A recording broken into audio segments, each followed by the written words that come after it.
6th of March, 1932, Volume 30.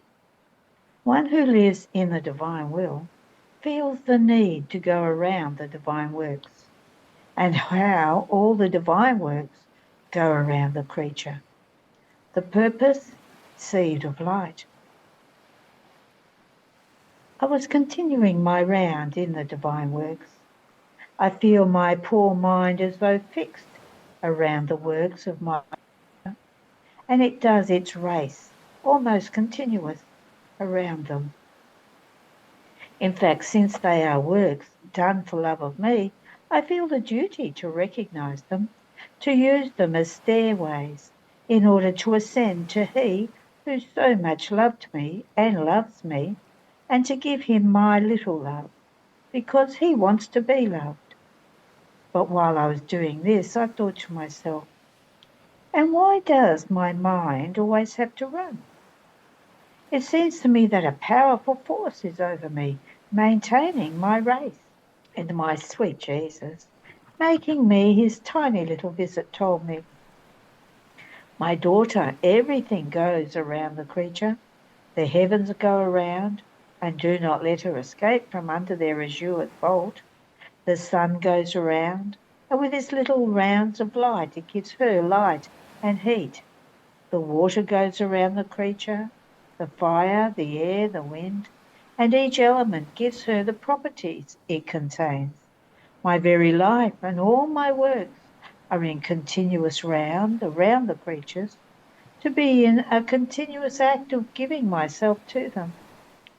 Even more, you must know that as soon as a baby is conceived, my conception goes around the conception of the baby, to form him and keep him defended. And as he is born, my birth places itself around the newborn, to go around him and give him the helps of my birth, of my tears, of my wailings, and even my breath goes around him to warm him. The newborn does not love me, though unconsciously, and I love him to folly. I love his innocence, my image in him. I love what he must be. My steps go around his first vacillating steps in order to strengthen them, and they continue to go around until the last step of his life, to keep his steps safe within the round of my steps. In sum, my works go around his works, my words around his, my pains around his pains, and when he is about to breathe the last breath of his life, my agony goes around him as support of his own, and my death, with unconquerable strength, goes around to give him unexpected helps, and with jealousy all divine, it presses itself around him so that his death may not be death, but true life for heaven. And I can say that even my resurrection goes around his sepulchre, waiting for the propitious time in order to call by the empire of my resurrection, his resurrection of the body to immortal life. Now all the works that have come out of my will, all of them, go round and round. For this purpose they were created. To stop means to have no life, and not to produce the fruit established by us, which cannot be, because the divine being knows not how to do either dead works or works without fruit. So one who enters into my divine will takes her place in the order of creation and feels the need to go around together with all created things. She feels the necessity to make her rapid rounds around my conception, my birth, my tender age, and everything I did upon earth. And the beauty of it is that while she goes around all our works go around her. In sum, they compete in going around each other. But this is all the effect and fruit of my divine will, such that, since it is continuous motion, one who is in it feels the life of its motion, and therefore the need to run together with it. Even more, I tell you, if you do not feel the continuous race of going around our works, it is a sign that your life is not permanent in my will, but you make some exits, some little escapes, and therefore the race ceases, because the one who gives it the life of running is missing.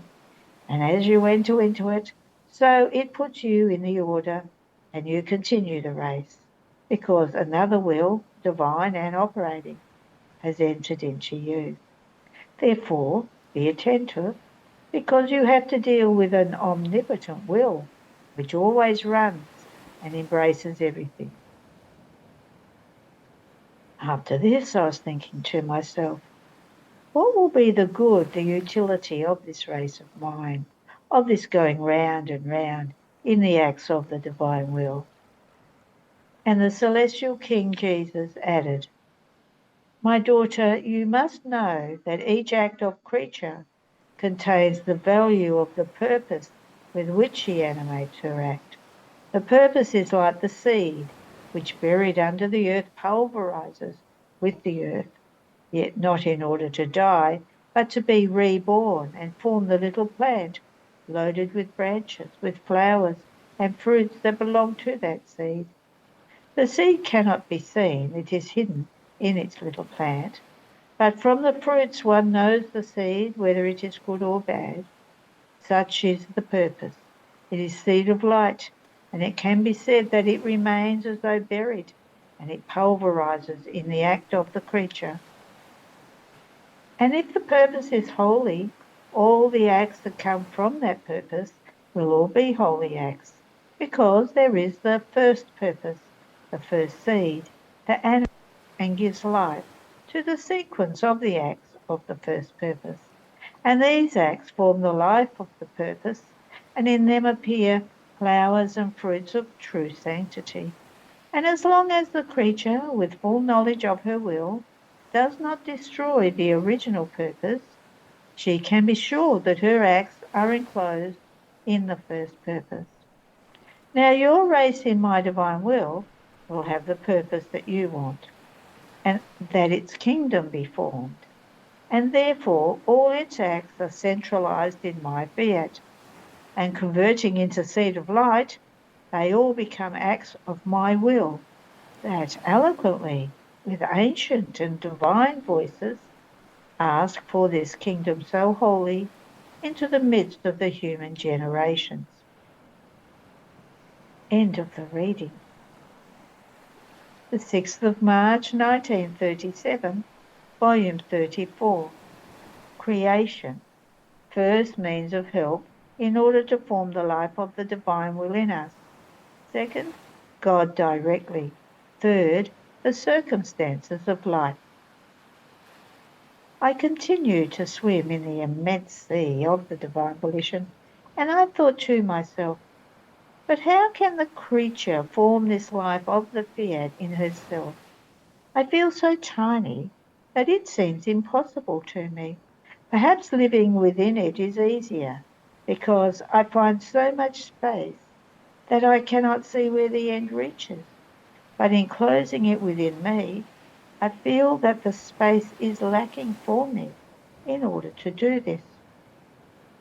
And my always lovable Jesus, with his usual goodness, told me, my daughter, you must know that our power is so much that we take delight in forming our life in the littleness of the creature, provided she is not encumbered by the other things that do not belong to us. Rather, many times, we operate the greatest things over pure nothing. And since it is our will that this life of our volition is formed and possessed in her soul, everything that we have created and that exists in heaven and on earth have the mandate from us that everything must help and serve the creature as means in order to form and grow this life in her. In fact, the first that lent itself to communicating and to making felt the power, the love of our will, is the whole creation. It has the virtue given by us that while it grows, nourishes, helps, and sustains the natural life, so penetrating into the interior of the soul through the human acts, they penetrate into the soul, and they do double office. And if they find the little life of my own will that finds itself in created things, kisses my own will that it finds in her. It moulds her, blows on her, enlarges the capacity, and finding its little paradise, it rests and administers the helps, the means that that created thing contains, in order to have that nothing be lacking, so as to let the life of my will in the creature grow and be maintained. Therefore the sky is always extended over her head, in order to keep watch over her, so that nothing would enter that was not will of God. The sun approaches even more, and displaying more in love, it makes its heat felt. It fills the eye with light. It invests her hands and steps, and, penetrating into the soul, it fills her with love, with light, with the fecundity of which it was filled by my will, and it leaves the deposit of its light, of its heat, so that she would not live except with love and light, things that belong to my will. And this sun, making its course, forms the beautiful flowerings, the variety of the colours, and all the rest, for love of the one who possesses my will. One can say that every time the sun invests the creature, my will visits the creature in order to see if she needs something, to see if nothing is lacking to her, in order to make its life grow in her. What have I not done and would I not do, in order to have the intent of forming this life of my fiat in the creature? Therefore the air, while it serves in order to give the breath to the body, it serves to give the breath of my will to the soul. The wind, while it serves to purify the air of nature, it serves to give the caresses, the kisses, the empire of my will to my life that she possesses. In fact, there is no created thing releasing my will from inside of them. It does not run within the interior of the soul for help, defense, and in order to let her grow as I want her to. But this is not everything. My will in created things was veiled in order to form this its life in them. But how many do not receive it, and it remains veiled, repressed, without being able to give the goods that it possesses. Now there is the second way, more splendid, more displaying of love. It is so much love that it burns us, the desire that we want that the creature possesses our will as life, because every act, thought, heartbeat, word, work, and step that she does is a divine emanation that we make her. Our divine being runs in each of her acts in order to give her of ours. We surround her, we vivify her in order to let her be reborn in our will. We can say that we place ourselves at her disposition in order to form this life. But do you know the reason for so much interest of ours? Because we want that our will forms the beautiful generation of the divine will in the will of the creature. And then we will have many lives of ours that love us, that glorify us. How beautiful will creation be? Everything will be ours. We will find our throne, our palpitating life everywhere. Now there is the third way, the circumstances of life, the occasions, the order of my providence around each one, the mortifications, the sorrows. They are all means in order to make grow and develop in an admirable way this life of my will in them. Therefore there is nothing in which it does not prepare its first act of life to give to the creatures. Oh, if everyone would pay attention, how happy and secure they would feel under the reign of a volition so holy that loves them so much that it arrives at the excess of wanting to form its life in the poor creature. End of the reading.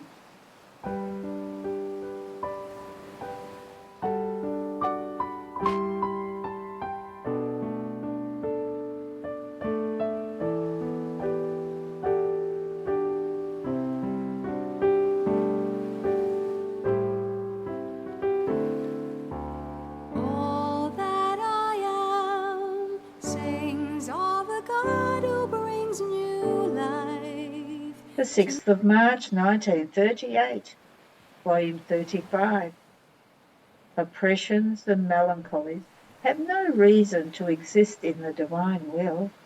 They form the clouds and the bitter little drops that embitter God and the creature.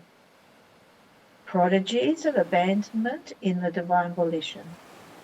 How all created things remain animated by one who lives in the Fiat. The sea of the divine volition never ceases to plunge me inside its waves, as if it wanted nothing to enter into me other than its light, growing in me through light and heat and the life of its will. But in spite of everything, I feel oppressed with an air of melancholy, for the circumstances, alas, too painful, of my poor existence down here. They formed clouds around me, as if to prevent me from enjoying the beauty of the light and the gentleness of the warmth in which the soul remains fecundated, reborn, and growing within her very Creator. And my sweet Jesus, who jealously watches over my poor soul, all goodness told me, my good daughter, courage. The oppressions, the melancholies, and the thoughts of the past have no reason to exist for one who lives in my will. These are notes that clash with my notes of joy, peace, and love, and form feeble sounds that sound awful to our divine ears.